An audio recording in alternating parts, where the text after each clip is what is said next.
Hi, I have in this box something that should be able to help me plug in things like VGA, component and SCART into modern TVs and HDMI capture devices.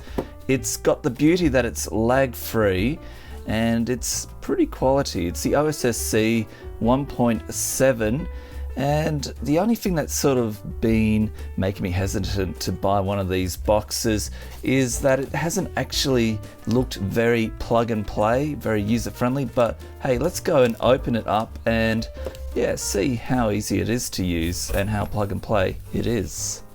And here's what they've gone and packed into the box. Little power supply, universal remote control. There's the overlay for the remote control. Oh, look at that. It's got a nice new shiny design for its box. Nice solid. Oh, and cool retro toggle switch. Pretty nice looking box this one is. So we got our component inputs here. We've got SCART input. We've also got a VGA input, 5 volts, and over on this side your HDMI out. So you can use these little buttons here to control it, and you know, you got all the different modes in there. Or an easier way of doing it is just by using the remote. Got a few different functions on there. And we want SCART. And there you go, nice clean graphics coming straight out the SCART cable into the OSSC and into my monitor.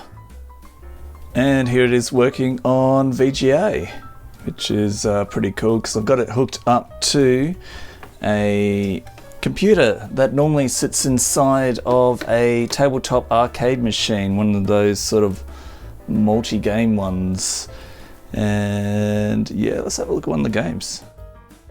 And yeah, the OSSC seems to be pretty chill at just being able to display this straight out of the box.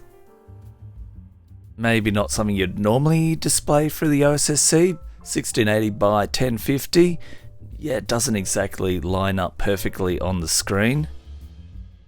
And trying out 1920 by 1080, yep, that's how it goes with the default settings. If you've ever decided to see scan lines on Vista, here it is.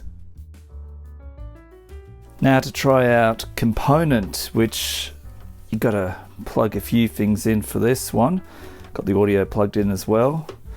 And yeah, we're gonna try it out on this original Xbox.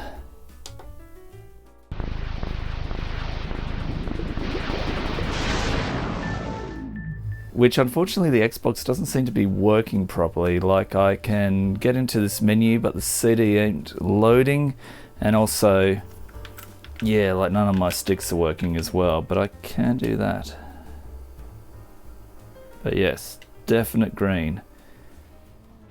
Since just having a green screen probably isn't the most exciting or useful test for the component video,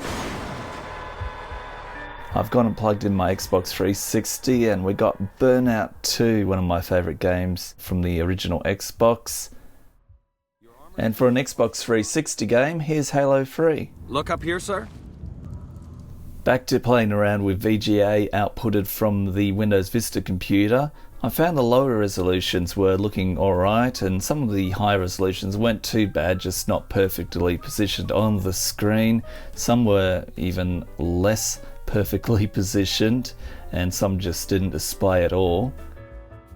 There's a lot of settings that you can go into with the OSSC, and this is what kind of sort of put me off the OSSC at first, because I thought you wouldn't be able to really get any good pictures just with the default settings. There's a bunch of good resources online that you can go and have a read up and work out the best settings for your OSSC depending on what kind of system that you're using, and plenty of people have worked out the optimal timings for various different popular consoles and systems. Since I've shown you the other two inputs through capture, here's the GameCube coming out of SCART. And here's Soul Calibur running on the Dreamcast connected via VGA. I'm really impressed with how good the OSSC looks on just the default settings without any tweaking. The box is a beautiful box compared to the sandwich layered thing that you had on previous versions. They also improved the voltage input, so if you accidentally plug the wrong plug pack in, you're not going to immediately fry the unit like you used to be able to. While it doesn't have some inputs like S-Video and Composite, generally boxes that can do those inputs lag-free aren't too expensive. So overall, I love how user-friendly it is. I love how it does have that room for growth as you learn how to use it better. I hope you found something of value from watching this video, and most of all, thanks for watching.